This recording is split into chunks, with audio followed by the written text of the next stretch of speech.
Esta carta revelará un secreto de casi 100 años. Y por favor, nunca dejes que caiga en manos equivocadas. Mis manos tiemblan mientras sostengo este sobre amarillento que acabo de encontrar enterrado en el fondo de la hacienda que heredé hace apenas 3 meses. La caja de madera estaba tan profunda que casi no la encuentro. Escondida bajo las raíces de un rosal antiguo que parece llevar ahí toda la vida. El sello de cera roja está roto, partido en 2 mitades irregulares, como si alguien hubiera dudado antes de abrirla por última vez. En la parte superior del papel, escrito con una caligrafía elegante pero apresurada, leo la fecha. 15 de marzo de 1904, Medellín. Hay manchas en el papel, marcas circulares que se expandieron sobre la tinta, y me pregunto si son lágrimas de hace un siglo. El olor a tierra húmeda y madera vieja impregna cada fibra de este documento, y siento que estoy a punto de descubrir algo que cambió vidas para siempre. Mi corazón late más rápido de lo normal. Algo me dice que lo que está escrito aquí no debería permanecer oculto por más tiempo. Si quieres continuar apoyando historias reales como esta, suscríbete al canal para que sigamos trayendo estos relatos del pasado a la luz. Querido diario, hoy escribo lo que no puedo decir a nadie en este mundo. Mi nombre es María Elena Mendoza, aunque antes de casarme era María Elena Vargas. Tengo 20 años y soy la esposa del hacendado don Rodrigo Mendoza, el hombre más respetado de esta región, dueño de cientos de hectáreas de tierra fértil y de una reputación intachable ante la sociedad de Medellín. Pero hoy escribo porque lo que haré a continuación destruirá mi reputación, mi matrimonio y probablemente mi vida entera. Necesito dejar constancia de la verdad, porque presiento que nadie creerá mi versión de los hechos cuando todo salga a la luz. Vivimos en el año 1904. En una sociedad donde las mujeres no tenemos voz, donde nuestras opiniones no importan, donde somos entregadas en matrimonio como si fuéramos ganado que se negocia en el mercado. Me casaron con don Rodrigo cuando tenía apenas 17 años. No me preguntaron si lo amaba.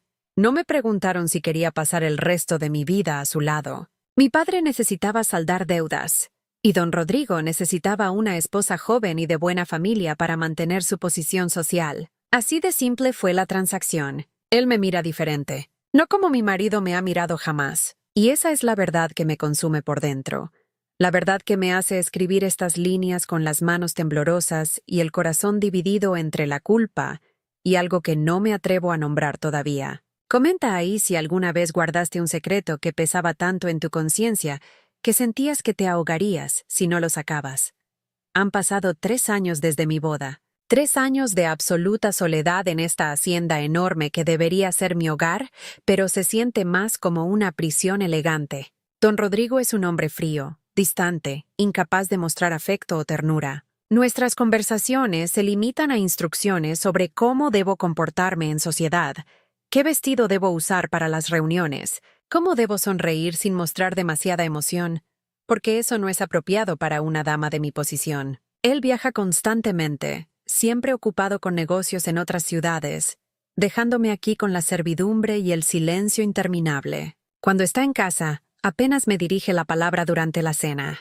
Me siento como una pieza más de la decoración de esta casa, tan útil e importante como el jarrón chino que adorna el recibidor o el reloj de péndulo que marca las horas en el salón. Nadie me pregunta qué pienso, qué siento, qué sueño. Soy simplemente la señora Mendoza, la esposa perfecta que debe estar siempre presentable, siempre callada, siempre obediente. Todo cambió hace 6 meses, cuando llegó el nuevo cochero. Se llama Antonio Ramírez, tiene 28 años, y viene de una familia humilde del campo. Don Rodrigo lo contrató después de que el cochero anterior muriera de pulmonía durante el invierno. Antonio tiene ojos color miel que brillan cuando sonríe, y una manera de hablar que me hace sentir que realmente le importa lo que tengo que decir. Al principio fueron solo conversas breves durante los trayectos en la carruaje hacia el pueblo. Él me preguntaba si estaba cómoda, si el camino era muy irregular, si necesitaba detenernos en algún lugar. Pequeñas atenciones que parecían insignificantes pero que para mí significaban el mundo, porque nadie más se molestaba en preguntar. Luego empecé a notar que mi corazón se aceleraba cuando escuchaba sus pasos acercándose a la casa para preparar la carruaje. Empecé a encontrar excusas para hacer más viajes al pueblo, para alargar esos momentos en los que podíamos conversar sin que nadie nos interrumpiera. Y él también comenzó a mirarme de una forma diferente, con una mezcla de admiración y algo más profundo que no me atrevía a nombrar. Soy casada ante Dios y ante los hombres, y sé que lo que siento está mal, que es pecado incluso pensar en otro hombre que no sea mi esposo. Pero me pregunto si realmente es pecado querer ser vista, querer ser escuchada, querer sentirme viva, aunque sea por unos minutos al día. Mi marido me trata como un objeto decorativo, algo que posee y exhibe en las reuniones sociales, pero que no tiene ningún valor real más allá de su apariencia. Antonio me trata como una persona, como alguien cuyas palabras tienen peso y cuyas opiniones importan. ¿Estoy imaginando cosas? ¿Estoy viendo señales donde no las hay porque estoy desesperada por encontrar algo de calidez en mi vida? Esas preguntas me atormentan cada noche cuando me acuesto en mi cama vacía, porque don Rodrigo hace meses que ni siquiera entra a mi habitación. Somos marido y mujer solo en el papel, solo ante la sociedad que nos ve juntos en misa los domingos y asume que tenemos un matrimonio feliz. Recuerdo el día en que todo cambió entre Antonio y yo con una claridad que me asusta. Fue un día lluvioso de octubre, de esos en los que el cielo se vuelve completamente gris y el agua cae sin parar durante horas. Yo tenía que ir al pueblo para entregar unas cartas, y Antonio preparó la carruaje como siempre. A mitad del camino, una de las ruedas se atascó en el barro. Él bajó bajo la lluvia torrencial para intentar liberar la rueda, empapándose completamente mientras yo esperaba dentro. Después de varios minutos, logró soltar la carruaje, pero estaba temblando de frío. Sin pensarlo, abrí la puerta y le ofrecí subir para que se secara un poco antes de continuar. Él dudó, porque sabía que no era apropiado que un cochero entrara en la carruaje con la señora de la casa, pero la lluvia era tan intensa que finalmente aceptó. Dentro del espacio reducido de la carruaje, nuestras rodillas casi se tocaban. Él intentaba mantenerse lo más lejos posible, pegado a la pared del vehículo, pero cuando le extendí mi chal para que se cubriera, nuestras manos se tocaron brevemente. Fue solo un segundo, apenas un roce de piel contra piel, pero sentí algo que nunca había sentido con mi marido en 3 años de matrimonio. Una corriente eléctrica recorrió todo mi cuerpo, y cuando levanté la mirada, vi en sus ojos que él había sentido lo mismo. La culpa llegó de inmediato, como una ola gigante que amenazaba con ahogarme. Me aparté rápidamente. Murmuré algo sobre continuar el viaje, y él salió de nuevo bajo la lluvia para tomar las riendas. Durante el resto del trayecto no hablamos, pero yo no podía dejar de temblar, y no era por el frío. Esa noche no pude dormir, dando vueltas en la cama, reviviendo una y otra vez ese momento, ese simple contacto que había despertado algo en mí que creía muerto, o que tal vez nunca había existido. Me sentía horrible, sucia, pecadora. Le recé a la Virgen María pidiéndole que quitara esos pensamientos de mi mente, que me ayudara a ser una buena esposa, a conformarme con la vida que me había tocado. Pero por más que rezaba, la memoria de sus ojos mirándome en ese espacio reducido, la sensación de su mano rozando la mía, permanecían grabadas en mi mente como si alguien las hubiera tallado con fuego. Los días siguientes a ese incidente fueron una tortura. Cada vez que veía a Antonio en la distancia, preparando los caballos o limpiando la carruaje, mi corazón daba un vuelco. Intentaba evitarlo. Inventaba excusas para no salir de la casa. Pedía a una de las criadas que hiciera los encargos en el pueblo, pero don Rodrigo notó mi comportamiento extraño y una noche durante la cena me preguntó con ese tono frío que siempre usa si me sentía enferma. Le dije que solo estaba un poco cansada, que el clima me afectaba. Él asintió sin mucho interés y continuó comiendo en silencio. Esa fue toda la conversación que tuvimos esa semana. Mientras tanto, yo me consumía por dentro, luchando contra algo que no terminaba de entender. ¿Era esto lo que llamaban amor? ¿O simplemente era el hambre de afecto de una mujer que había estado sola demasiado tiempo? No tenía con quién hablar de esto. Ninguna amiga cercana en quien confiar. Ninguna madre que me guiara, porque mi madre murió cuando yo tenía 15 años y desde entonces solo tuve a mi padre, que me veía como una inversión que finalmente rindió frutos cuando me casó con don Rodrigo. Pero la vida en una hacienda es predecible, y eventualmente tuve que volver a salir. Fue Antonio quien tomó la iniciativa. Una mañana, mientras yo caminaba por el jardín tratando de distraerme con las rosas, él se acercó con el sombrero en la mano mostrando ese respeto exagerado que la servidumbre debe mostrar ante los patrones. Me preguntó si todo estaba bien, si había hecho algo que me molestara, porque había notado que yo ya no pedía sus servicios para ir al pueblo. Su preocupación era genuina, podía verlo en sus ojos, y en ese momento, algo dentro de mí se rompió. Le dije que todo estaba bien, que solo había estado ocupada con asuntos de la casa, pero mi voz tembló al decirlo, y supe que él no me creyó. Nos quedamos ahí parados, en medio del jardín, con varios metros de distancia entre nosotros, pero sintiendo como si no hubiera espacio alguno. Él me preguntó, con una voz tan baja que casi no lo escuché, si alguna vez me sentía sola en esta casa tan grande. Y yo, Dios me perdone, le dije la verdad.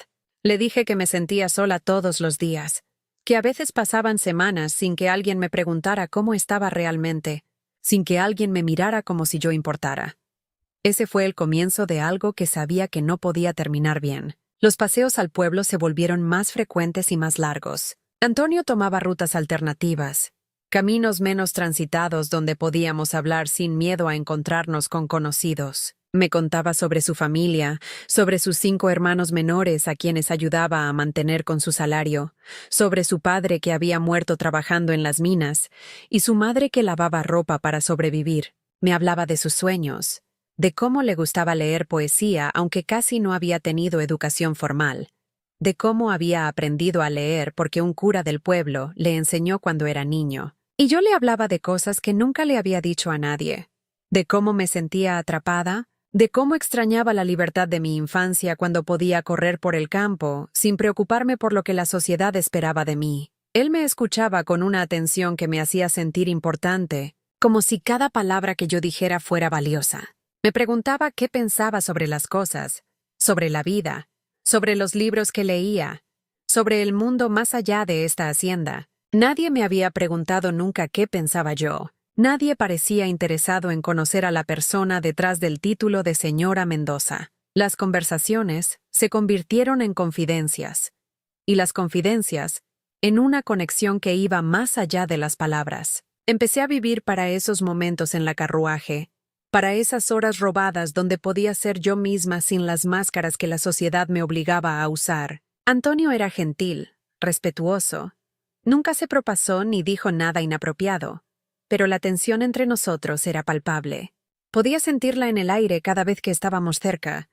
Podía verla en la forma en que él desviaba la mirada cuando nuestros ojos se encontraban por demasiado tiempo. Podía sentirla en mis propias manos que temblaban cada vez que él me ayudaba a bajar de la carruaje. Una tarde de finales de noviembre, cuando el sol comenzaba a ponerse tiñendo el cielo de naranjas y rojos, él me confesó que pensaba en mí constantemente, que sabía que estaba mal, pero que no podía evitarlo. Mi corazón se detuvo por un segundo. Debía haberle dicho que parara, que eso era inapropiado, que yo era una mujer casada, y él debía respetar eso.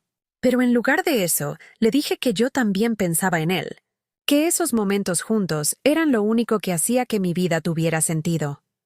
Comenta si crees que ella debería haber detenido todo en ese momento, antes de que fuera demasiado tarde. Fue en diciembre cuando todo cambió definitivamente. Don Rodrigo tuvo que viajar a Bogotá por negocios que lo mantendrían fuera durante 2 semanas. Antes de irse, me dio instrucciones precisas sobre cómo debía comportarme en su ausencia.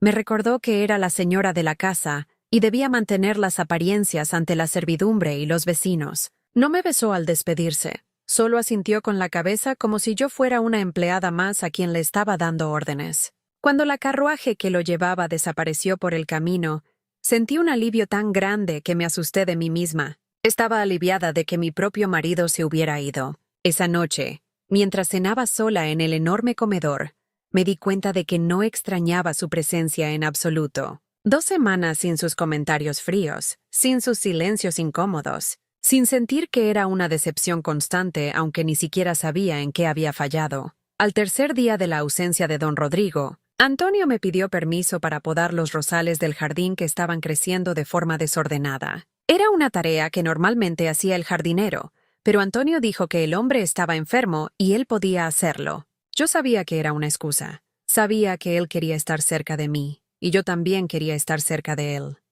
Le dije que estaba bien, que podía trabajar en el jardín. Pasé toda la tarde pretendiendo leer en el banco de piedra bajo el naranjo, pero en realidad observaba cada uno de sus movimientos. Cuando el sol comenzó a ocultarse y la servidumbre se retiró a sus habitaciones, él seguía ahí, trabajando más lento de lo necesario. Yo debía haberme ido a mi habitación.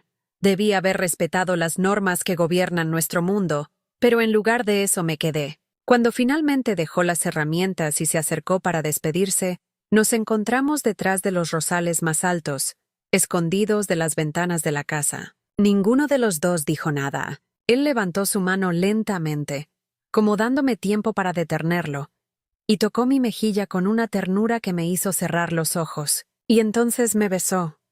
Nunca me habían besado así. Don Rodrigo me besaba como si fuera un deber, algo que tenía que hacer rápidamente para cumplir con las obligaciones maritales. Pero Antonio me besaba como si yo fuera algo precioso, como si ese momento fuera lo más importante del mundo. Sentí que todo mi cuerpo despertaba, como si hubiera estado dormida durante años, y finalmente alguien me hubiera sacudido para traerme de vuelta a la vida. Cuando nos separamos, ambos estábamos temblando. Él me pidió perdón inmediatamente.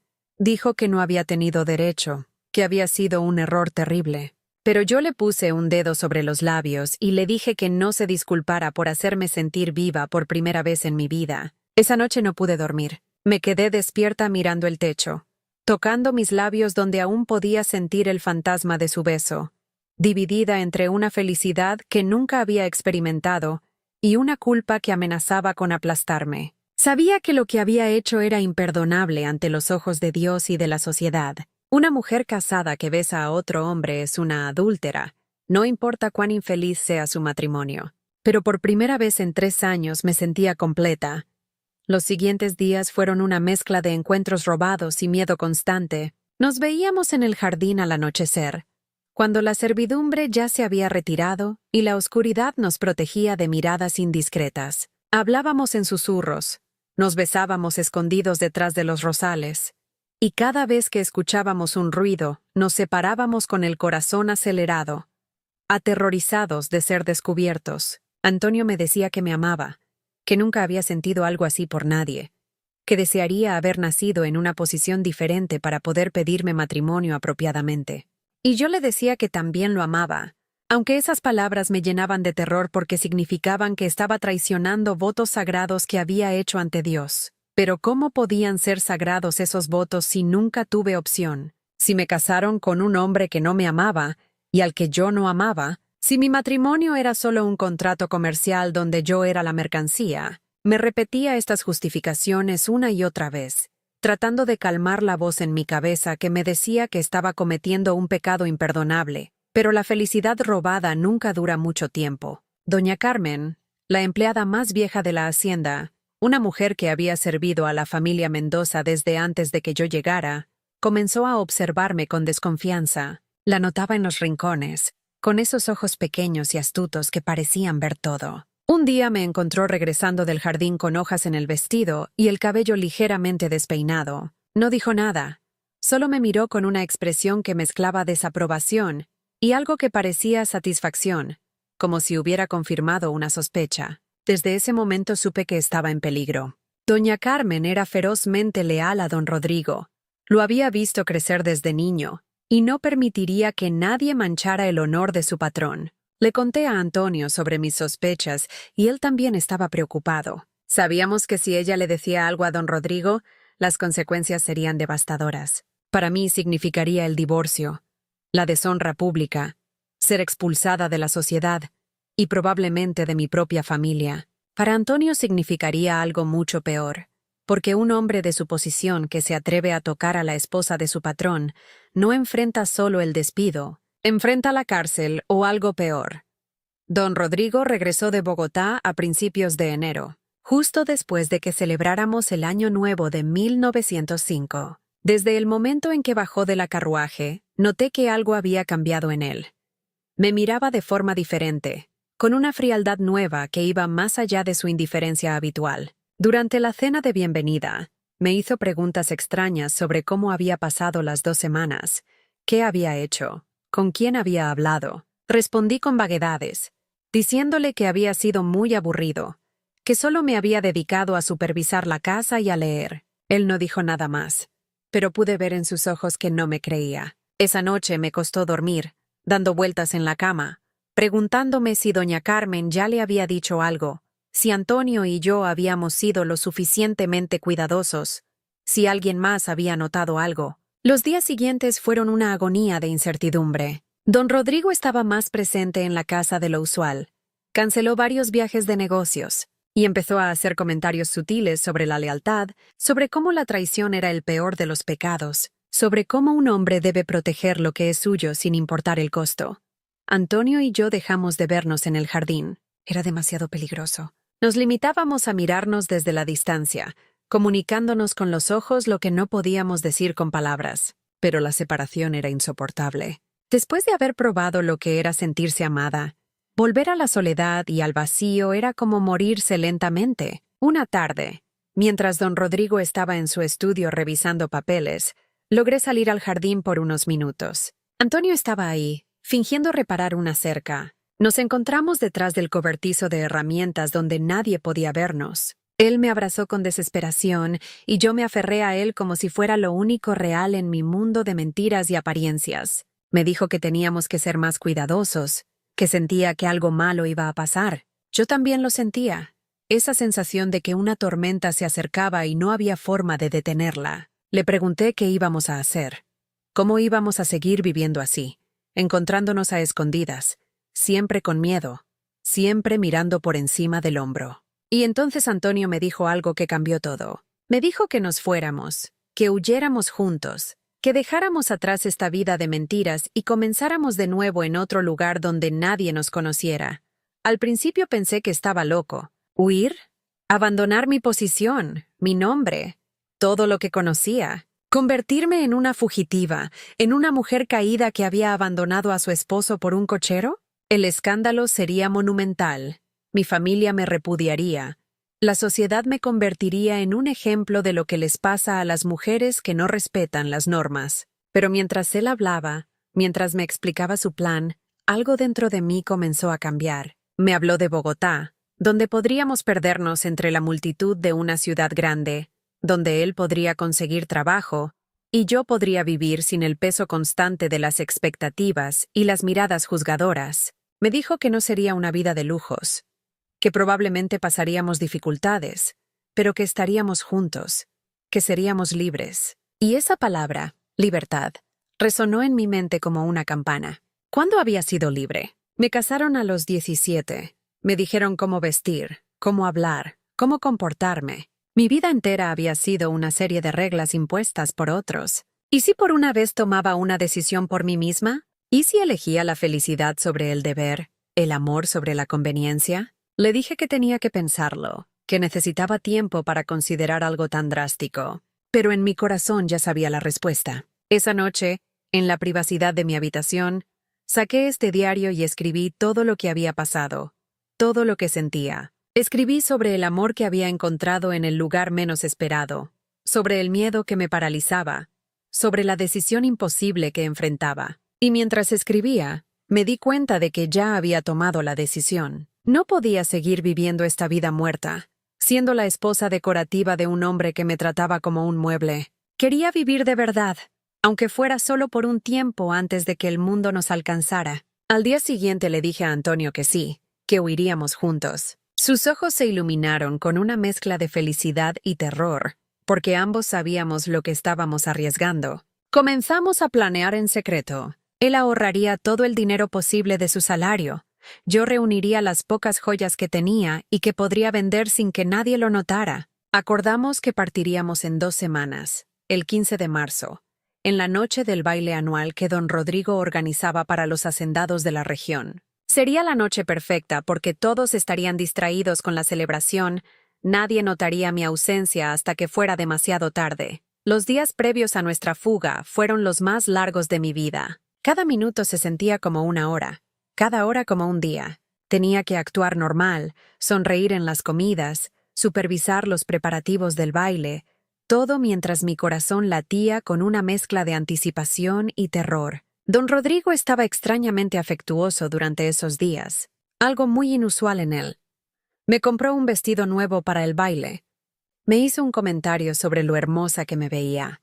Incluso me tocó el hombro de forma casi cariñosa durante la cena. Eso me inquietó más que su frialdad habitual. Era como si supiera algo, como si estuviera jugando conmigo.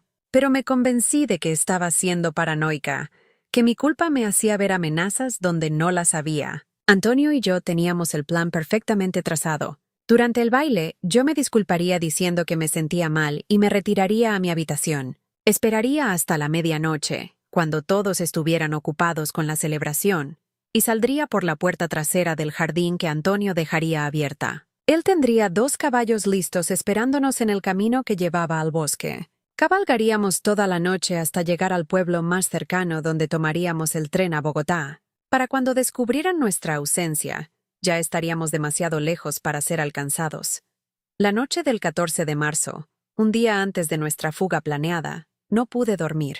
Me quedé despierta en mi cama, imaginando cómo sería nuestra nueva vida, cómo sería despertar cada mañana al lado del hombre que amaba en lugar de al lado de un extraño frío. Soñé con una casita modesta en Bogotá, con cocinar nuestras propias comidas, con caminar por las calles tomados de la mano sin miedo a que alguien nos reconociera. Sería pobre, tendría que trabajar probablemente, pero sería feliz. Por primera vez en mi vida, sería genuinamente feliz.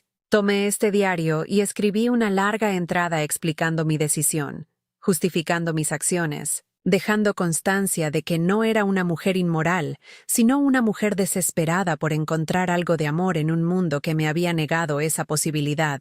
Escribí que si alguien encontraba este diario algún día, entendiera que no huí por capricho o por lujuria, sino porque no podía seguir viviendo una mentira, porque merecía tener una oportunidad de ser feliz, aunque el mundo me condenara por ello. El día 15 de marzo amaneció soleado y hermoso, como si el universo no supiera la tormenta que se avecinaba. Los preparativos del baile mantuvieron a toda la casa ocupada durante el día. Flores frescas llegaron de todos los jardines vecinos.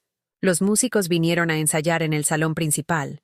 Las cocineras prepararon banquetes elaborados que llenaron la casa con aromas deliciosos. Yo participé en todo mecánicamente, dando instrucciones, aprobando arreglos, todo mientras mi mente estaba en otro lugar. Vi a Antonio brevemente en la tarde, cuando pasó cerca del jardín. Nuestros ojos se encontraron por un segundo, y él asintió levemente. Todo estaba listo. Esa noche me puse el vestido nuevo que don Rodrigo me había comprado. Un vestido azul oscuro con encajes elaborados que probablemente nunca volvería a usar, porque en nuestra nueva vida no habría lugar para tales lujos. Me miré en el espejo y apenas reconocí a la mujer que me devolvía la mirada. Mis ojos brillaban con una mezcla de miedo y determinación. Esta sería la última vez que sería la señora María Elena Mendoza. Mañana sería solo María Elena. La mujer que eligió el amor sobre el deber. El baile comenzó a las 8 de la noche. Y para las 9 el salón principal estaba lleno de los hacendados más importantes de la región y sus esposas, todos vestidos con sus mejores galas, todos sonriendo y conversando sobre temas triviales mientras tomaban champán importado de Francia. Yo circulaba entre los invitados con una sonrisa perfectamente practicada, aceptando cumplidos sobre mi apariencia, escuchando conversaciones aburridas sobre cosechas y precios del café, todo mientras el reloj en mi mente contaba los minutos que faltaban para la medianoche. Don Rodrigo estaba inusualmente atento conmigo esa noche, manteniéndose cerca, presentándome a invitados importantes. Incluso bailó conmigo 2 veces, algo que normalmente evitaba porque decía que el baile era una frivolidad. Mientras girábamos por el salón, me miraba con una intensidad que me ponía nerviosa. Había algo en sus ojos que no podía descifrar. Algo que me hacía sentir como si él pudiera ver directamente dentro de mi alma y conocer todos mis secretos. Cuando terminó la segunda pieza, me susurró al oído que me veía especialmente hermosa esta noche y que después del baile teníamos que hablar sobre algo importante. Mi corazón casi se detiene. ¿Qué quería decirme? ¿Sabía algo? ¿O simplemente estaba siendo amable de una forma extraña que no era característica de él? A las 10:30 fingí un dolor de cabeza. Le dije a don Rodrigo que me sentía mareada, probablemente por el calor del salón y la cantidad de gente. Él mostró preocupación, otra reacción inusual, y me ofreció llamar al médico. Le aseguré que solo necesitaba descansar un poco, que me retiraría a mi habitación por 1 hora y luego regresaría. Él insistió en acompañarme hasta las escaleras, y mientras subíamos, su mano en mi espalda se sentía como un peso muerto. En la puerta de mi habitación me detuvo y me dijo que descansara bien, que me necesitaba recuperada para mañana porque teníamos invitados que se quedarían varios días. Asentí y entré rápidamente, cerrando la puerta detrás de mí. Mi corazón latía tan fuerte que podía escucharlo en mis oídos. 2 horas. Solo tenía que esperar 2 horas más y sería libre. Me quité el vestido elegante y me puse uno más sencillo, algo apropiado para viajar. Empaqué una bolsa pequeña con lo esencial, las pocas joyas que tenía, algo de dinero que había logrado guardar sin que nadie lo notara, una muda de ropa. Escondí la bolsa debajo de mi cama y me senté a esperar, observando el reloj en mi mesita de noche, viendo cómo las manecillas avanzaban con una lentitud torturante. A las 11:30, escuché pasos en el pasillo. Me quedé completamente quieta, conteniendo la respiración. Los pasos se detuvieron frente a mi puerta. Alguien tocó suavemente. La voz de don Rodrigo preguntó si me sentía mejor. Respondí a través de la puerta que estaba descansando, que pronto bajaría. Él se quedó ahí parado por lo que parecieron años, pero probablemente fueron solo segundos. Y luego escuché sus pasos alejándose por el pasillo. Esperé otros 15 minutos para asegurarme de que no regresara. A medianoche exactamente, tomé mi bolsa, abrí la puerta de mi habitación lentamente para evitar que crujiera, y salí al pasillo. La música y las voces del baile llegaban desde el piso de abajo. Todos seguían ocupados con la celebración. Bajé por las escaleras de servicio que usaba la servidumbre, las que llevaban directamente a la cocina, y de ahí al jardín trasero. Mi corazón latía tan fuerte que estaba segura de que alguien podría escucharlo. En la cocina, las cocineras estaban ocupadas preparando más comida para los invitados.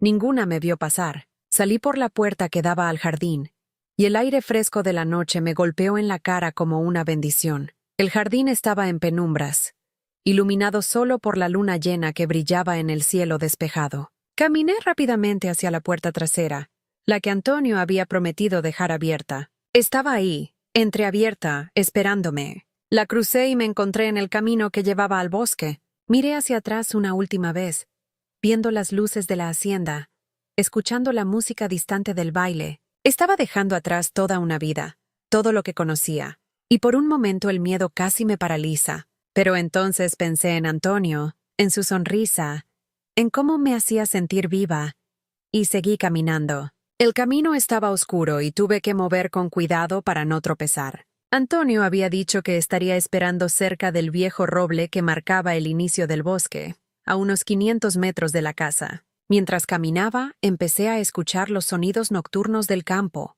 los grillos cantando, el viento moviendo las hojas de los árboles, un búho ululando en la distancia. Cada sombra me asustaba, cada ruido me hacía saltar. Seguí adelante, mis ojos buscando la silueta del roble en la oscuridad. Y entonces lo vi. El árbol enorme se alzaba contra el cielo estrellado como un guardián silencioso. Pero no vi a Antonio. No vi los caballos. No había nadie. El pánico comenzó a subir por mi garganta. ¿Dónde estaba? ¿Se había retrasado? ¿O había cambiado de opinión en el último momento? Me quedé ahí parada, mi bolsa en la mano, sintiéndome más vulnerable de lo que me había sentido en mi vida. Esperé 5 minutos, 10 minutos, cada segundo pareciendo una eternidad.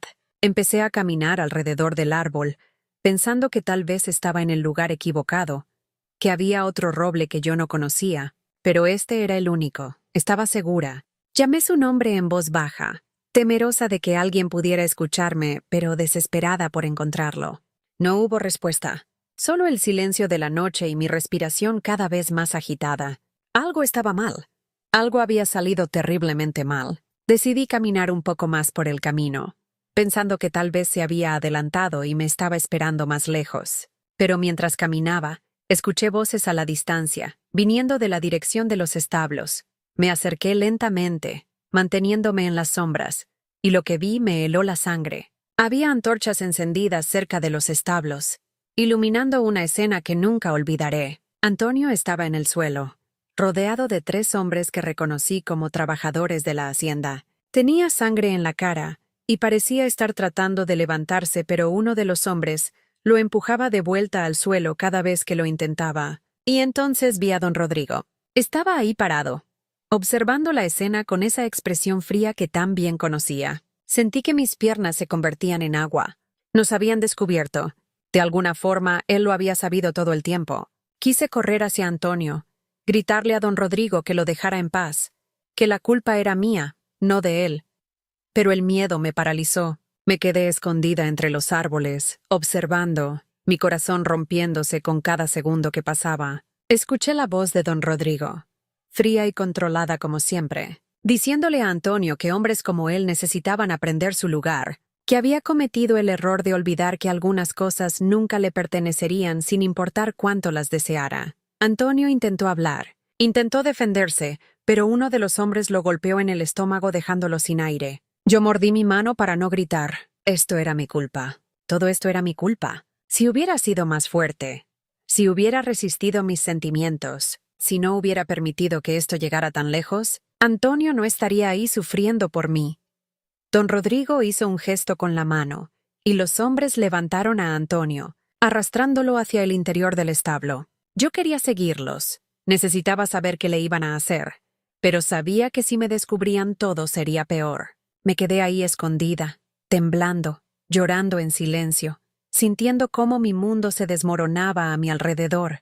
Pasaron quizás 20 minutos, aunque parecieron horas, y finalmente los hombres salieron del establo. Escuché fragmentos de su conversación mientras pasaban cerca de donde yo estaba escondida. Uno de ellos dijo algo sobre un accidente, sobre cómo los caballos a veces se asustan y lastiman a la gente. Otro se rió nerviosamente. Siguieron caminando de regreso hacia la casa, y el silencio volvió a caer sobre la noche. Esperé hasta estar segura de que se habían ido, y entonces corrí hacia el establo. La puerta estaba entreabierta, y entré con el corazón en la garganta. Tardé un momento en que mis ojos se ajustaran a la oscuridad casi total del interior. Y entonces lo vi. Antonio estaba tirado en el suelo, en un charco de sangre que se expandía lentamente sobre la paja. Corrí hacia él, cayendo de rodillas a su lado, tomando su cara entre mis manos. Estaba inconsciente. Su respiración era irregular y superficial. Tenía una herida profunda en la cabeza, y su brazo estaba doblado en un ángulo antinatural. Dios mío, lo habían golpeado hasta casi matarlo. Le supliqué que abriera los ojos, que me hablara, que no me dejara, pero no respondió. Sus labios estaban pálidos y su piel estaba fría al tacto. Necesitaba ayuda. Necesitaba un médico, pero si pedía ayuda tendría que admitir que estaba ahí, tendría que explicar qué hacía en el establo a la medianoche. Y entonces comprendí con absoluta claridad la trampa perfecta que don Rodrigo había construido. Si Antonio moría, sería un accidente. Nadie cuestionaría la versión oficial. Y yo no podía hacer nada para salvarlo sin destruirme a mí misma, y probablemente empeorando su situación. Me quedé ahí arrodillada junto a él durante lo que pudieron ser minutos u horas. El tiempo había perdido todo significado. Le susurraba palabras de amor y de perdón. Le decía que lamentaba haberlo puesto en esta situación, que todo era culpa mía por haber sido tan egoísta al pensar que podíamos escapar de las reglas que gobiernan nuestro mundo. Sus labios se movieron ligeramente, y por un momento pensé que iba a hablar, que iba a abrir los ojos y decirme que todo estaría bien. Pero no lo hizo.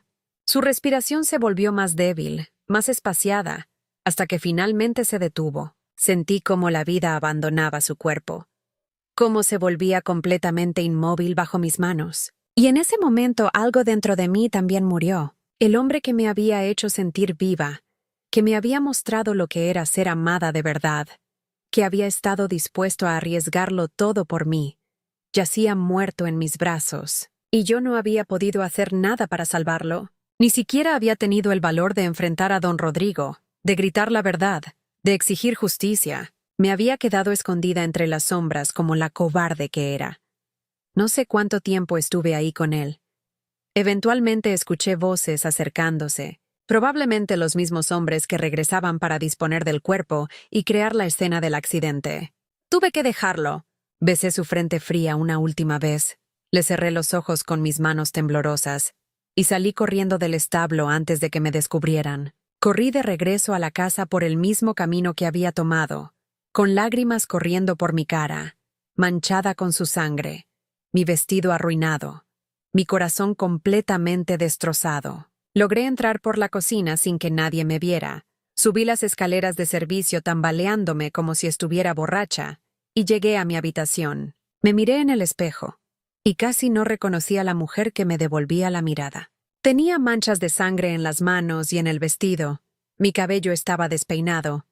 Mis ojos rojos e hinchados de tanto llorar. Me quité el vestido rápidamente y lo escondí en el fondo de mi armario. Me lavé las manos una y otra vez tratando de quitar la sangre, su sangre, pero parecía que nunca quedarían limpias. Me puse mi camisón y me metí en la cama, temblando incontrolablemente, rogándole a Dios que esto fuera solo una pesadilla de la que pronto despertaría. Pero no era una pesadilla. Era real. Antonio estaba muerto y yo era responsable. A la mañana siguiente escuché los gritos desde mi ventana. Los trabajadores habían encontrado el cuerpo en el establo. Decían que había sido un terrible accidente, que uno de los caballos lo había pateado en la cabeza mientras limpiaba los cascos. ¡Qué tragedia tan terrible!, decían. Era un joven tan trabajador y responsable. Don Rodrigo ordenó que se notificara a su familia, que se preparara un entierro digno, que se les diera algo de dinero para ayudarlos con los gastos. ¡Qué generoso era don Rodrigo!, comentaban todos. ¡Qué patrón tan considerado! Y yo tenía que estar ahí, escuchando las mentiras, viendo cómo todos aceptaban la versión oficial sin cuestionarla, sabiendo la verdad y sin poder decir nada. Durante el desayuno, don Rodrigo me preguntó cómo me sentía, si mi dolor de cabeza había pasado. Le dije que sí, que me sentía mucho mejor. Me miró directamente a los ojos cuando respondí y vi algo en su mirada que me confirmó lo que ya sabía. Él lo sabía todo. Sabía de Antonio y de mí. Sabía de nuestros planes de fuga. Probablemente doña Carmen se lo había contado todo y él había estado esperando el momento perfecto para actuar. Y lo había hecho de la forma más cruel posible. No solo matando a Antonio, sino obligándome a vivir con la culpa y el silencio por el resto de mi vida. Los días siguientes fueron una tortura. Asistí al funeral de Antonio, parada entre la multitud de dolientes, viendo cómo su madre lloraba sobre el ataúd, viendo cómo sus hermanos menores trataban de ser fuertes pero con lágrimas corriendo por sus caras. Su familia había perdido a su sostén principal, al hijo mayor que los mantenía a todos, y don Rodrigo les había dado algo de dinero como compensación, como si eso pudiera reemplazar una vida. Quise acercarme a su madre, pedirle perdón, decirle que su hijo había muerto por mi culpa, que yo era la responsable de su dolor, pero no pude. Me quedé ahí parada, una estatua silenciosa vestida de negro, representando el papel de la esposa del patrón que muestra respeto por un empleado fallecido. Después del entierro, don Rodrigo se volvió aún más atento conmigo de forma perturbadora. Me compraba regalos, me invitaba a pasear. Incluso me hablaba más durante las comidas. Era su forma de torturarme, su manera de recordarme constantemente que él había ganado, que yo era suya y siempre lo sería, que cualquier intento de escapar terminaría en tragedia.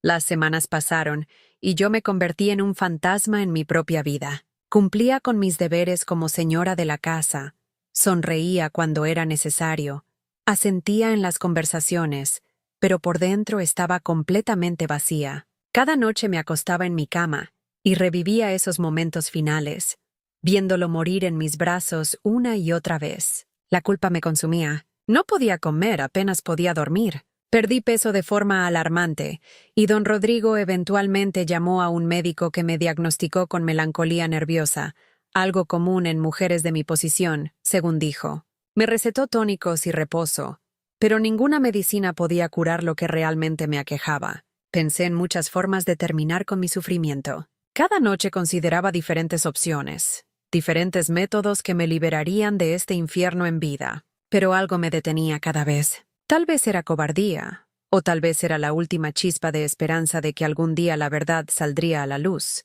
de que Antonio sería vengado, de que la justicia prevalecería. Pero pasaron más semanas y nada cambió. El mundo seguía girando como si nada hubiera pasado, como si una vida no hubiera sido destruida, como si un amor verdadero no hubiera sido aplastado bajo el peso de las convenciones sociales y el poder masculino. Fue entonces cuando decidí escribir todo esto. Si no podía obtener justicia en vida, al menos dejaría un registro de la verdad. Compré este diario con el pretexto de que necesitaba algo para ocupar mi mente, y comencé a escribir cada detalle de lo que había sucedido. Escribí sobre cómo conocí a Antonio, sobre cómo me enamoré de él, sobre nuestros planes de fuga, sobre esa noche terrible en el establo. Escribí sobre la crueldad de don Rodrigo, sobre cómo había orquestado un asesinato y lo había disfrazado de accidente. Escribí esto para que algún día, cuando yo ya no esté, alguien pueda encontrarlo y saber la verdad. Quiero que el mundo sepa que Antonio Ramírez no murió en un accidente, sino que fue asesinado por amar a la mujer equivocada. Quiero que sepan que yo, María Elena Mendoza, amé a este hombre con cada fibra de mi ser, y que su muerte fue culpa mía por ser tan egoísta, por pensar que podíamos desafiar las reglas que gobiernan nuestro mundo. Escribo esto como confesión, como testimonio, como acto final de rebeldía contra un sistema que nos destruyó a ambos. Hoy es 30 de marzo de 1905. Han pasado 2 semanas desde la muerte de Antonio y he tomado una decisión. No puedo seguir viviendo con este peso en mi conciencia. Cada mañana que despierto es una tortura. Cada noche que me acuesto es una agonía. Veo su cara en cada sombra. Escucho su voz en el viento. Siento su ausencia en cada respiración que tomo. He intentado ser fuerte. He intentado seguir adelante. Pero no puedo. Don Rodrigo ha ganado esta batalla, pero no tendrá la satisfacción de verme sufrir por el resto de mi vida. Esta noche, después de que todos se hayan ido a dormir, tomaré el láudano que el médico me recetó para dormir. Tomaré toda la botella. Me acostaré en mi cama y cerraré los ojos, y finalmente estaré en paz. Finalmente estaré con Antonio, en el lugar donde sea que vayan las almas de los que mueren por amor. Dejaré este diario escondido en el jardín, enterrado en el mismo lugar donde nos besamos por primera vez, bajo los rosales que fueron testigos de nuestra felicidad efímera. Tal vez nadie lo encuentre nunca, tal vez permanezca enterrado para siempre, o tal vez algún día, dentro de muchos años, alguien lo descubrirá y leerá nuestra historia. Si eres tú quien está leyendo esto ahora, quiero que sepas varias cosas. Primero, que el amor verdadero existe, incluso en los lugares más inesperados y bajo las circunstancias más imposibles. Antonio y yo nos amamos de verdad, con una intensidad que la mayoría de la gente nunca experimenta en toda su vida. Segundo, que la sociedad en la que vivimos es cruel con aquellos que se atreven a desafiar sus normas. Nos castigó por querer ser felices, por elegir el amor sobre el deber. Y tercero, que la verdad siempre encuentra una manera de salir a la luz, incluso si toma décadas o incluso un siglo. Tú, quien sea que estés leyendo esto, eres la prueba de ello. Has descubierto un secreto que estuvo enterrado durante casi 100 años. Ahora conoces la verdad sobre lo que realmente pasó en marzo de 1905 en la Hacienda Mendoza. Sabes que Antonio Ramírez no murió en un accidente, sino que fue asesinado. Sabes que María Elena Mendoza no fue la esposa perfecta que todos creían, sino una mujer que amó y perdió todo por ese amor. No sé si hay justicia en el más allá, si Dios juzgará a don Rodrigo por lo que hizo, si Antonio y yo nos encontraremos de nuevo en algún lugar mejor donde no existan las diferencias de clase ni las convenciones sociales que nos separaron en vida. Quiero creer que sí, que esto no es el final, sino solo el comienzo de algo mejor.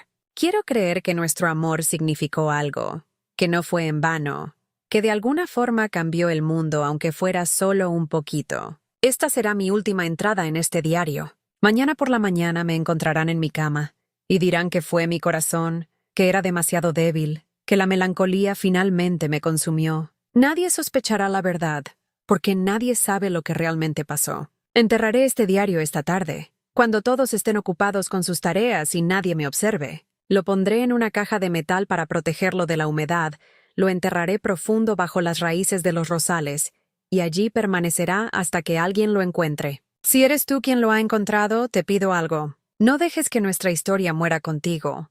Cuéntala, compártela. Haz que el mundo sepa que aquí, en esta hacienda, hace casi un siglo, 2 personas se amaron tanto que prefirieron morir antes que vivir sin ese amor.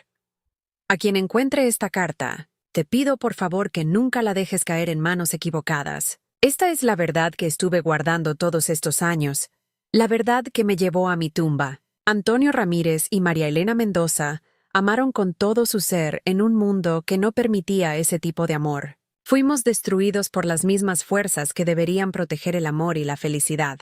Si hay alguna lección que puedas sacar de nuestra tragedia, que sea esta: que el silencio protege a los poderosos y destruye a los inocentes, que la verdad siempre merece ser contada, sin importar cuánto tiempo haya pasado, que el amor verdadero es tan raro y tan precioso que vale la pena luchar por él, incluso si esa lucha termina en tragedia. Nosotros perdimos, pero tal vez nuestra historia pueda ayudar a alguien más a ganar, a tener el valor que nosotros no tuvimos, a desafiar las injusticias que nos aplastaron. Esta carta es mi testimonio final, mi grito silencioso contra la oscuridad que nos consumió.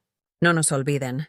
No dejen que muramos dos veces, primero en cuerpo y luego en memoria. Recuerden que aquí, en Medellín, en el año 1905, dos almas se encontraron en medio del dolor y crearon algo hermoso, aunque fuera solo por un momento brevísimo en la eternidad. Y ese momento, esos pocos meses de felicidad robada, valieron más que toda una vida de respetabilidad vacía. Adiós, mundo cruel. Voy finalmente a reunirme con mi amor verdadero, donde sea que él esté esperándome.